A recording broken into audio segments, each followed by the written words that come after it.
So next chapter number 5 है अब life process. तो पहले हम यह समझते हैं लाइफ प्रोसेस होता क्या है।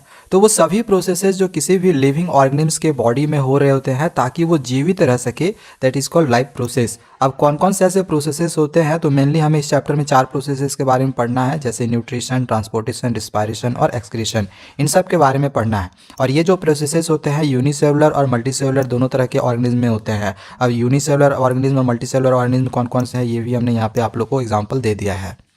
न्यूट्रिशन क्या होता है, तो the process of taking a food inside the body and converting it into smaller molecules which can be absorb by the body is called nutrition. यानी कि जो फूड हम इनटेक करते हैं, जो फूड हम मतलब खाते हैं, वो फिर स्मॉलर मॉलिक्यूल्स में ये कन्वर्ट हो जाती है, फिर हमारी बॉडी उस फूड को एब्जॉर्ब कर लेती है। ये जो पूरा प्रोसेस होता है ना, इसी को हम न्यूट्रिशन कहते हैं। इसका एक फ्लो चार्ट भी हमने यहाँ पे करके दिखा दिया है। अब न्यूट्रिएंट जिससे हमें एनर्जी मिलती है वो क्या क्या है, कार्बोहाइड्रेट, प्रोटीन और फैट्स। जैसे राइस और वीट खाओगे इससे आपको एनर्जी मिलेगी। और कुछ न्यूट्रिएंट्स ऐसे भी होते हैं जो हमारी बॉडी के लिए ज़रूरी होती है ताकि ब्लड का फॉर्मेशन हो, बोन्स का फॉर्मेशन हो, स्किन अच्छा हो। जैसे कि आपको फ्रूट्स और वेजिटेबल्स में देखने को मिलेगा, वाटर में देखने को मिलेगा, विटामिन मिनरल्स में आपको ये अच्छी एक न्यूट्रिएंट्स मानी जाती है। अगला है मोड ऑफ न्यूट्रिशन, यानी न्यूट्रिशन के तरीके। 2 तरीके होते हैं, एक होता है ऑटोट्रॉफिक, दूसरा होता है हेटरोट्रॉफिक। ऑटोट्रॉफिक में हम प्लांट के बारे में पढ़ेंगे, हेटरोट्रॉफिक में हम डाइजेशन इन ह्यूमन बींग्स के बारे में पढ़ेंगे। पहले हम ऑटोट्रॉफिक मोड ऑफ न्यूट्रिशन के बारे में समझ लेते हैं। तो ऑटो का मतलब होता है सेल्फ, ट्रॉप का मतलब क्या होता है, न्यूट्रिशन। इस न्यूट्रिशन में क्या होता है कि कोई भी जो ऑर्गेनिज्म होता है, वो कोई भी ऑर्गेनिज्म का मतलब प्लांट खास करके हम बात करेंगे। तो ऑटोट्रॉफिक मोड ऑफ न्यूट्रिशन में जो ऑर्गेनिज्म होते हैं वो फूड के लिए दूसरों पर डिपेंड नहीं रहते हैं, ये फोटोसाइंथेसिस प्रोसेस द्वारा खुद से फूड को प्रिपेयर कर लेते हैं। जैसे सारे ग्रीन प्लांट्स ये काम कर लेते हैं।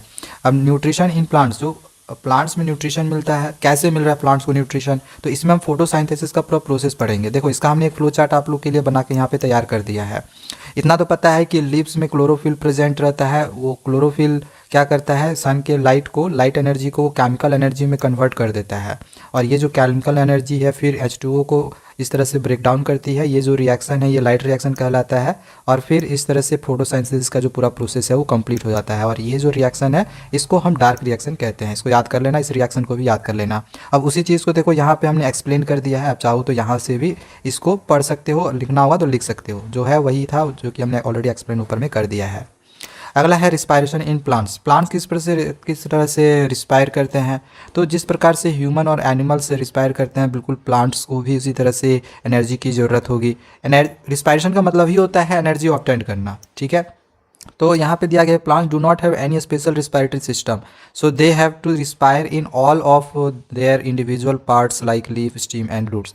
देखो हमारे ह्यूमन और एनिमल्स में क्या है कि अपनी इसकी रिस्पायरेटरी सिस्टम है, स्पेशल रिस्पायरेटरी सिस्टम है, बट प्लांट्स में स्पेशल कोई रिस्पायरेटरी सिस्टम है नहीं। तो इस वजह से ये सब इंडिविजुअली जो होते हैं वो रिस्पायर करते हैं। और जो प्लांट्स होती है वो ये फोटोसाइंथेसिस और रिस्पायरेशन दोनों की प्रोसेसेस करते हैं। Plants gets oxygen by diffusion. Plants जो ऑक्सीजन लेते हैं किसके प्रोसेस द्वारा लेते हैं, डिफ्यूज़न। ये आपको यहाँ पे डिफ्यूज़न का एक छोटा सा एग्जांपल हमने दिखा दिया है। अब देखो यहाँ पे फोटोसाइंथेसिस का ये वाला रिएक्शन है और ये वाला जो रिएक्शन है वो ये आपका रिस्पायरेशन वाला रिएक्शन है, ठीक है। जैसे दिन के समय में पता है फोटोसाइंथेसिस का प्रोसेस हो रहा होता है और नाइट के समय में रिस्पायरेशन की प्रोसेस हो रही होती है। अब देखो स्टोमाटा के थ्रू किस तरह से गैसेस का एक्सचेंज होता है, मतलब वही रिस्पायरेशन किस प्रकार से होता है। तो स्टोमाटा में के थ्रू जो होता है लीव्स और ग्रीन स्टीम में स्टोमाटा के थ्रू गैसेस का एक्सचेंज होता है। लेंटिसेल्स में देखो यहाँ ये सब लेंटिसेल्स है। तो जो ऊडी स्टीम होता है, रूट्स होता है, तो लेंटिसेल्स के द्वारा फिर गैसेस का एक्सचेंज होता है। रूट्स एयर में रूट्स के द्वारा गैसेस का एक्सचेंज होता है। तो इन जगहों से गैसेस का एक्सचेंज होता है। रिस्पायरेशन की प्रोसेस जो होती है वो होती है, मतलब जो ऑक्सीजन होता है ना इन सब से होके गुजरता है। अगला है ट्रांसपोर्टेशन इन प्लांट्स। प्लांट्स में ट्रांसपोर्टेशन किस प्रकार से होता है, तो सबसे पहले यहाँ पे दिया गया प्लांट्स किन किन चीज़ों को ट्रांसपोर्ट करता है, तो फूड, वाटर, मिनरल्स और हार्मोन्स, इन सबको ट्रांसपोर्ट करता है। प्लांट्स एयर से कार्बन डाइऑक्साइड और ऑक्सीजन ऑब्टेन करता है, वहीं सॉइल से नाइट्रोजन, फॉस्फोरस, पोटेशियम, वाटर, ये सब सारा ऑब्टेन करता है। There are 2 transporter tissue in plant. Plants में 2 तरह के ट्रांसपोर्टर टिश्यू होते हैं, एक होता है जाइलम और दूसरा होता है फ्लोयम। जाइलम किस चीज़ को ट्रांसपोर्ट करता है, तो वाटर और मिनरल्स को। फ्लोयम किस चीज़ को ट्रांसपोर्ट करता है, तो फूड और कुछ ऑर्गेनिक सब्सटेंसेस को। Xylem is made up of 4 types of element. Xylem जो है वो 4 प्रकार के एलिमेंट से बना हुआ है, ये सब 4 प्रकार के एलिमेंट से। वहीं जो फ्लोयम है वो भी 4 प्रकार के एलिमेंट से बना हुआ है, जो कि आपको यहाँ पे देखने को मिल रहा होगा। अब जाइलम किस प्रकार से वाटर और मिनरल्स को ट्रांसपोर्ट करता है, तो इसका पूरा प्रोसेस यहाँ पे देख लो। जैसे मिट्टी से ही ना जाइलम जो ट्रांसपोर्ट करेगा, मतलब मिनरल्स और वाटर को ट्रांसपोर्ट करेगा। वाटर को जो ट्रांसपोर्ट करता है वो ऑस्मोसिस प्रोसेस द्वारा करता है, और मिनरल्स को जो ट्रांसपोर्ट करता है वो एक्टिव ट्रांसपोर्ट के द्वारा करता है। रूट प्रेशर क्या होता है, तो जब वाटर इंटर करता है रूट्स में, तो the process of osmosis a pressure is generated, तो एक प्रेशर जनरेट होता है जिससे कि ट्रांसपोर्ट हो पाता है वाटर और मिनरल्स सॉइल से। ओके, अपवर्ड डायरेक्शन में, जाइलम में अपवर्ड डायरेक्शन में फ्लो होता है, इतना तो पता ही होगा आपको। और the hydrostatic pressure is known as root pressure, और ये जो हाइड्रोस्टैटिक प्रेशर लगता है इसी को हम रूट प्रेशर कहते हैं। अच्छा, ट्रांसपीरेशन क्या होता है, तो loss of water in the form of vapour from the aerial part of the plant are known as transpiration, और या फिर इसको हम सक्शन पुल भी कहते हैं। ट्रांसपीरेशन मतलब क्या हो गया कि वाटर का लॉस होना इन the form of vapour, vapour के फॉर्म में, मतलब एरियल पार्ट से। जैसे ये मान के चलो ये एक प्लांट है, तो ऊपर से जो भी वाटर का यहाँ से लॉस होगा, that is called transpiration. Xylem transport water and minerals in upward direction from root to highest point of the plant. Xylem water और मिनरल्स को ट्रांसपोर्ट करता है सिर्फ अपवर्ड डायरेक्शन में, रूट से highest point of the point तक। और ये यूनि डायरेक्शन होता है, मतलब एक ही डायरेक्शन पे ये फ्लो होता है, सिर्फ अपवर्ड होता है। Water do not loss at night, water जो होता है वो रात में लॉस नहीं होता है, क्योंकि जो गार्ड सेल्स होते हैं स्टोमाटा के वो रात के समय में बंद हो जाते हैं। ये छोटी सी जानकारी है, बस इसको याद रखना। और दिन के समय में स्टोमाटा के जो गार्ड सेल्स होते हैं वो ओपन होते हैं। अब फ्लोएम किस प्रकार से फूड को ट्रांसपोर्ट करता है, तो फ्लोएम ट्रांसपोर्ट करता है ट्रांसलोकेशन प्रोसेस द्वारा। Transport of food from leaves to other parts of the plants is known as translocation. तो ट्रांसलोकेशन प्रोसेस में क्या होता है, जो फूड की ट्रांसपोर्टेशन होती है वो लीव्स से, क्योंकि फूड जो बनेगा वो लीव्स में ही बनेगा, फिर लीव्स से पूरे बॉडी पार्ट्स में प्लांट्स के वो जाते हैं। और इसकी जो ट्रांसपोर्ट होती है अपवार्ड और डाउनवार्ड डायरेक्शन में जा सकती है, मतलब किसी भी डायरेक्शन में ये हो सकता है, इस वजह से इसको बाई डायरेक्शनल टिश्यू भी कहते हैं। अगला टॉपिक है एक्सक्रीशन इन प्लांट्स। तो प्लांट्स भी एक्सक्रिएट करते हैं बिल्कुल ह्यूमन की तरह। जैसे क्या क्या एक्सक्रीशन होता है, कैसे होता है, तो oxygen and carbon dioxide is diffuse through stomata, stomata के थ्रू ऑक्सीजन और कार्बन डाइऑक्साइड डिफ्यूज होता है, मतलब बाहर निकलता है। Excess water is remove by transpiration, ऊपर में हमने ट्रांसपीरेशन के बारे में बताया था कि aerial part of the plant से वाटर जो होता है वो वेपर के फॉर्म में बाहर निकलता है, तो ये भी तो एक्सक्रिएट ही ना किया। Plant also lose some old leaves and barks, आप यहाँ देखें तो प्लांट जो होता है ओल्ड लीव्स और बार्क्स को भी लूज करता है, और कुछ वेस्ट प्रोडक्ट्स जैसे कि latex, gums, resin and stored in old xylem cells, तो ये सब भी एक्सक्रिएट करता है। Plants also excrete some waste substances around the soil, soils में भी कुछ वेस्ट सब्सटेंसेज को वो एक्सक्रिएट करता है। अगला हम लोग पढ़ना है हेटरोट्रॉफिक मोड ऑफ न्यूट्रिशन के बारे में, क्योंकि ऑटोट्रॉफिक जो है हम ऑलरेडी खत्म कर चुके हैं। हेटरोट्रॉफिक मोड ऑफ न्यूट्रिशन मतलब कि हेट्रो का मतलब होता है अदर और ट्रॉप का मतलब न्यूट्रिशन, यानी कि हम फूड के लिए दूसरे पे डिपेंड रहेंगे। ऑटोट्रॉफिक में क्या था कि हमने फूड के लिए देखा कि दूसरे पे डिपेंड नहीं थे, यहाँ पे हेटरोट्रॉफिक हम देखेंगे फूड के लिए दूसरे पे डिपेंड हम रहेंगे। अब हेटरोट्रॉफिक न्यूट्रिशन को 3 भाग में बांटा गया, हर्बीवोरस, कार्निवोरस और ओमनीवोरस। अब मुझे नहीं लग रहा है कि ये मुझे बताने का ज़रूरत है कि हर्बीवोरस, ओमनीवोरस और कार्निवोरस क्या होता है। Types of heterotrophic mode of nutrition, ये 3 तरह का होता है, सेप्रोफाइटिक, पारासाइटिक और होलोजोविक। सेप्रोफाइटिक क्या होता है, तो वैसे ऑर्गेनिज्म जो फूड है वो डेड और प्लांट से ऑब्टेन करते हैं, डेड और डिकेइंग प्लांट से ऑब्टेन करते हैं, दैट इज कॉल्ड सेप्रोफाइटिक, जैसे फंगी और ईस्ट इसका एग्जांपल है। पारासाइटिक न्यूट्रिशन क्या होता है, तो वैसे ऑर्गेनिज्म जो फूड किसी दूसरे ऑर्गेनिज्म को बिना मारे हुए ही ऑब्टेन कर ले, इसी को हम कहते हैं, जैसे प्लाज्मोडियम, राउंड वर्म्स, ये सब कुछ एग्जांपल है। और प्लांट्स में आपका कस्क्यूटा जिसको मार्बल भी कहते हैं, ये भी एग्जांपल है। और होलोजोविक न्यूट्रिशन क्या होता है, तो वैसे ऑर्गेनिज्म जिनमें डाइजेशन का प्रोसेस होता हो, सिंपल सा पैसा समझ लो, उसी को हम होलोजोविक न्यूट्रिशन कहते हैं, जैसे मैन और मोस्ट ऑफ द एनिमल्स या एमोबा में होता है। अब आगे यहाँ पे प्रोसेस ऑफ न्यूट्रिशन का एक फ्लो चार्ट हमने दे दिया है कि सबसे पहले इंजेक्शन होगा, फिर डाइजेशन, फिर एब्जॉर्प्शन, फिर एसिमिलेशन और फिर इजेशन। चलो यहाँ पे अब हम डाइजेशन को देखेंगे। डाइजेशन का देख लो, डाइजेशन ह्यूमन में किस प्रकार से होता है, इसका एक बहुत ही अच्छा सा फ्लो चार्ट हमने बना दिया है। सबसे पहले हम फूड को माउथ के थ्रू इनटेक करते हैं, फिर ये फूड जो होता है इसोफेगस में जाता है, फिर स्टोमैक में जाता है, फिर स्मॉल इंटेस्टाइन में, फिर लार्ज इंटेस्टाइन में, फिर ये एनस के थ्रू बाहर निकल जाता है। सिंपल सा बात यही है। और इतना आपको पता ही होगा कि माउथ में एक सैलिवरी ग्लैंड होता है जो कि सैलिवा प्रोड्यूस करता है, और इस सैलिवा में सैलिवरी एमिलेज नाम का एक एंजाइम होता है जो फूड को ब्रेक डाउन करने का काम करता है और ग्लूकोज में कन्वर्ट करता है। इसी प्रकार से जो स्टोमैक है, इसमें गैस्ट्रिक ग्लैंड्स होता है जो कि गैस्ट्रिक जूस प्रोड्यूस करता है। इसमें ये 3 तरह का चीज़ होता है, HCl, पेप्सिन और म्यूकस। अब इन सब का फंक्शन क्या है आगे मैं यहाँ पे आप लोगों को बताऊँगा। इसी प्रकार से जो लीवर है ये 2 तरह के जूस को प्रोड्यूस करता है, एक बाइल साल्ट और बाइल जूस।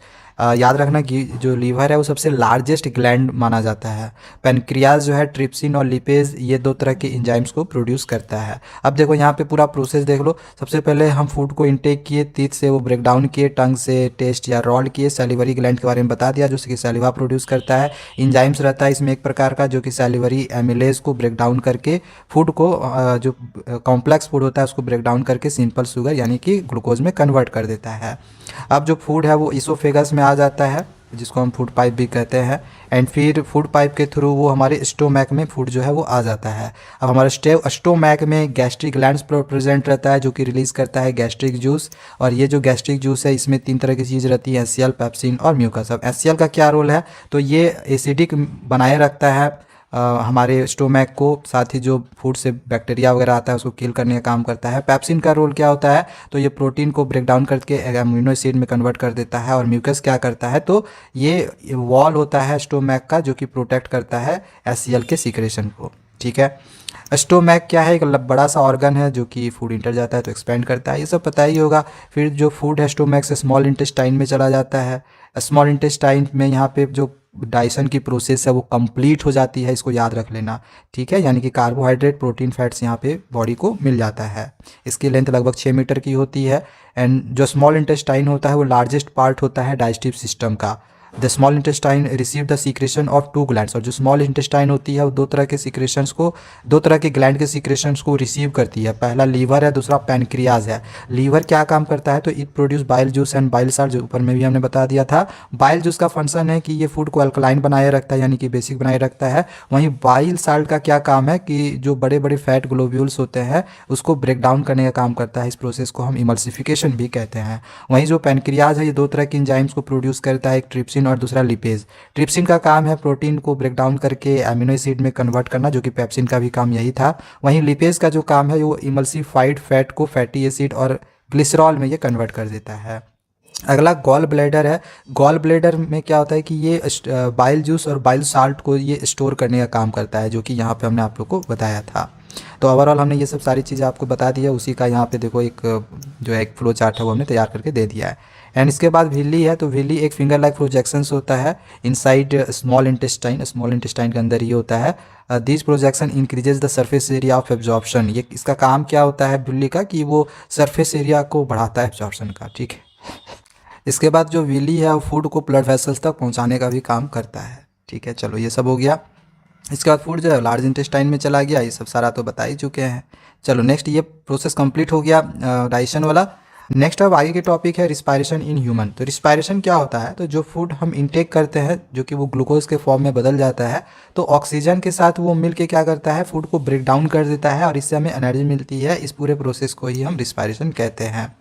अब यहाँ पे ह्यूमन रिस्पायरेटरी सिस्टम के बारे में पढ़ेंगे जिसे हम सेलुलर रिस्पायरेशन भी कहते हैं। तो हम नोज़ के थ्रू ऑक्सीजन को इंटेक करते हैं। हमारे नोज़ में छोटे छोटे हेयर्स होते हैं जो कि एयर को फिल्टर करने का काम करता है। इसके बाद जो एयर है वो नोज़ से थ्रोट तक जाता है और थ्रोट से फिर लंग्स तक जाता है। इसका फ्लो चार्ट भी देख लो।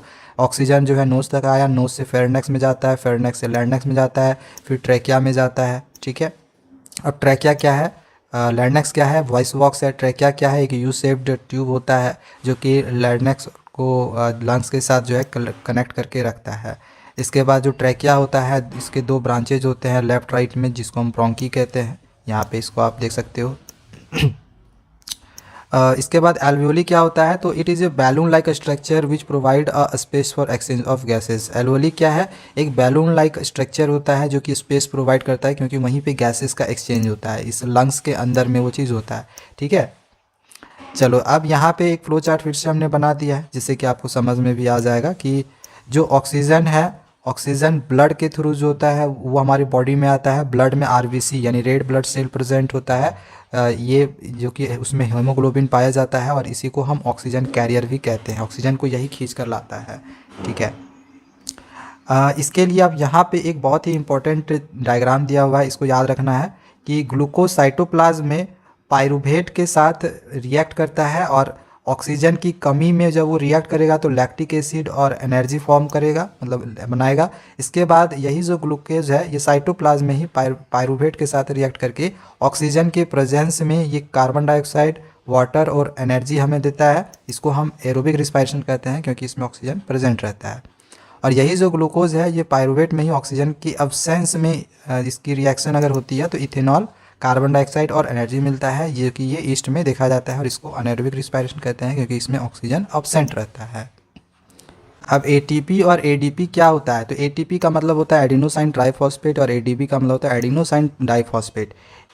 और यहाँ पे दिया गया है कि जो एनर्जी रिलीज होता है रिस्पायरेशन के दौरान तो इसका काम बनता है एटीपी मॉलिक्यूल्स को बनाने में एडीपी और फॉस्फेट से। या एडीपी और फॉस्फेट से देखो ये एटीपी बनता है और जब हमारी बॉडी को एनर्जी की फिर ज़रूरत होती है तो फिर यही जो एटीपी है ब्रोक डाउन होकर फिर हमें एनर्जी जो होता है वो मिल जाता है।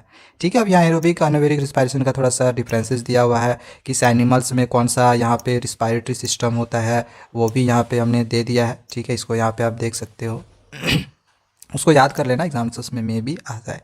अब ह्यूमन में ट्रांसपोर्टेशन किस तरह से होता है? तो ह्यूमन में ट्रांसपोर्टेशन का जो काम करता है वो कौन करता है? ब्लड।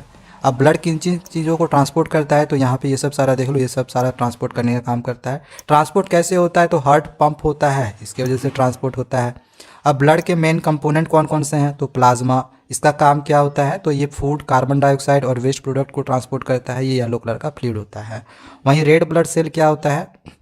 तो इसमें हेमोग्लोबिन प्रेजेंट रहता है जो कि ऑक्सीजन को ट्रांसपोर्ट करने का काम करता है।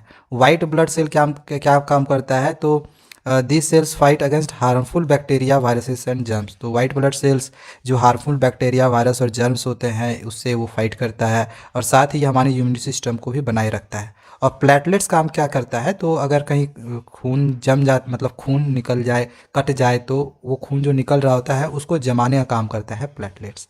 ठीक है, चलो अब यहाँ पे आगे दिया गया है कि हार्ट वर्क किस प्रकार से करता है। तो हार्ट एक मस्कुलर ऑर्गन है।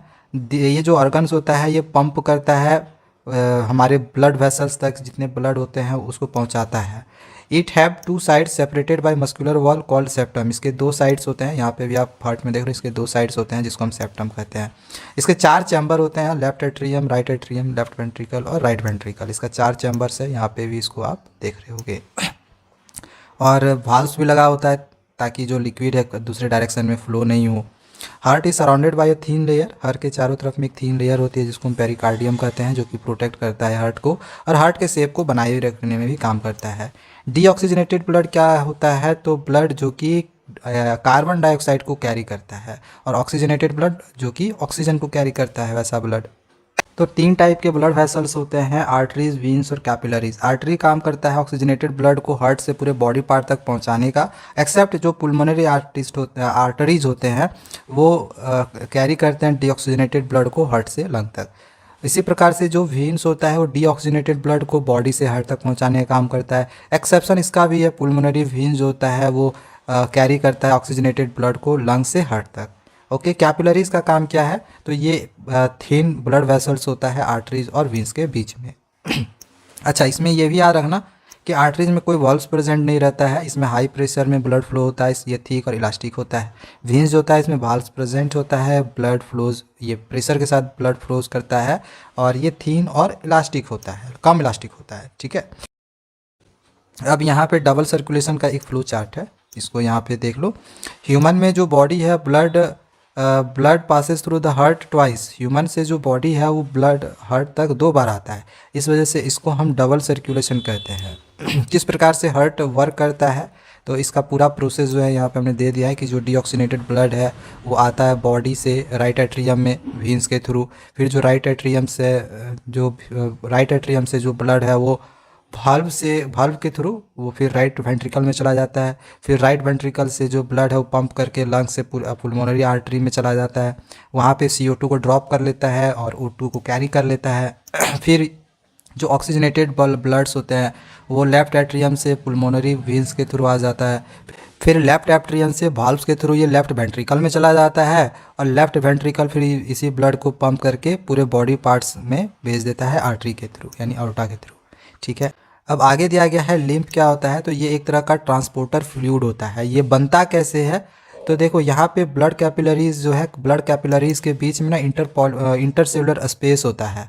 तो इन इंटरसेलुलर स्पेस में ना कुछ अमाउंट में प्लाज्मा, प्रोटीन और ब्लड सेल्स होता है वो बाहर निकल जाता है, ठीक है, जिससे कि लिम्फ जो है वो बन जाता है। जो लिम्फ होता है वो कलरलेस होता है। लिम्फ एब्जॉर्व करता है ट्रांसपोर्ट और फैट को इंटेस्टाइन से, और it drain out the excess tissue metabolism, यानी कि बाहर निकालने का काम करता है टिश्यू मेटाबॉलिज्म को, ठीक है। फ्लो चार्ट भी यहाँ पे हार्ट का हमने बना दिया कि किस प्रकार से ये ट्रांसपोर्ट करने का काम करता है, ठीक है ना। अब अगला टॉपिक है एक्सक्रीशन इन ह्यूमन। तो एक्सक्रीशन का मतलब ही क्या होता है कि जो वेस्ट प्रोडक्ट है वो बॉडी के बाहर निकल जाना। अब बॉडी से बाहर कौन कौन से वेस्ट प्रोडक्ट बाहर निकलते हैं ह्यूमन या एनिमल्स में, तो कुछ डाइजेस्टिव वेस्ट होते हैं, कुछ रिस्पायरेटरी वेस्ट होते हैं, कुछ नाइट्रोजीनियस वेस्ट होते हैं जैसे यूरिया, यूरिक एसिड और वाटर। अगला दिया गया है ह्यूमन एक्सक्रीटरी सिस्टम। यहाँ पे इस डायग्राम को भी देख लेना, बहुत ही इंपॉर्टेंट है। तो ह्यूमन एक्सक्रीटरी सिस्टम के लिए याद रख लेना कि 2 किडनी होता है, एक यूरेटर होता है, यूरिनरी ब्लैडर एक होता है, और यूरेथ्रा होता है। किडनी का शेप कैसा होता है, तो एक बीन शेप्ड का ये होता है। ये ब्लड को फिल्टर करने का काम करता है और वेस्ट को रिमूव करता है। यूरेटर का काम क्या होता है, तो it drain out urine, urine को बाहर निकालने का काम करता है किडनी से यूरिनरी ब्लैडर तक। यूरिनरी ब्लैडर का काम क्या है, तो ये यूरिन को स्टोर करके रहता है। और यूरेथ्रा काम क्या करता है, तो ये transmit urine outside the body, ये यूरिन को बॉडी से बाहर निकालने का काम करता है यूरेथ्रा। अच्छा, आगे दिया गया है नेफ्रॉन। नेफ्रॉन्स को हम फिल्ट्रेशन यूनिट ऑफ किडनी भी कहते हैं। इसमें एक ट्यूब होता है जो कनेक्ट रहता है डक्ट और एक केप शेप्ड स्ट्रक्चर बॉमन्स कैप्सूल से। अब बॉमन्स कैप्सूल में जो अनफिल्टर्ड ब्लड होता है, यानी कि जो इम्प्योर ब्लड्स होता है, वो रेनल आर्टरी से आता है। और यहाँ पे बॉमन्स कैप्सूल में आने के बाद ये जो बॉमन्स कैप्सूल है उस अनफिल्टर्ड ब्लड को फिल्टर करता है। और ये जो बॉमन्स कैप्सूल है फिर ये ट्यूब्यूल के साथ जुड़ा हुआ होता है। अब आगे यहाँ दिया गया है कि बॉमन्स कैप्सूल किन किन सब्सटेंसेस को एब्जॉर्ब करता है। तो जैसे glucose, amino acid, water, urea और यूरिक एसिड, इनको ये एब्जॉर्ब करने का काम करता है। हैनल्स लूप के बारे में यहाँ पे दिया गया है कि इसमें जो ब्लड कैपिलरीज होती है वो प्रेजेंट होता है हेलन लूप्स के आसपास में। और ये ब्लड कैपिलरीज होती है जो कि रीअब्जॉर्प्शन का काम करती है ग्लूकोज और एमिनो एसिड का। यहाँ पे दिया गया है remaining waste comes into duct. जो रिमेनिंग वेस्ट बच जाता है, यानी कि जो यूरिन बच जाता है वो डक्ट्स में आ जाता है। फिर urine इंटर्स into urinary bladder through ureter. ये जो यूरिन होता है यो यूरिनरी ब्लैडर के थ्रू यूरेटर में आ जाता है। फिर यहाँ से यूरिन ट्रांसमिट हो जाता है, बाहर निकल जाता है यूरेथ्रा के थ्रू। तो इस तरह से आपका जो एक्सक्रीशन का प्रोसेस है वो कंप्लीट होता है। अब एक लास्ट टॉपिक है न्यूट्रिशन इन एमोइबा। एमोइबा एक यूनिसेलुलर ऑर्गेनिज्म है। इसमें जो मोड ऑफ न्यूट्रिशन होता है वो होलोजोइक ही होता है, मतलब कि ये सारे ही प्रोसेसेस होंगे।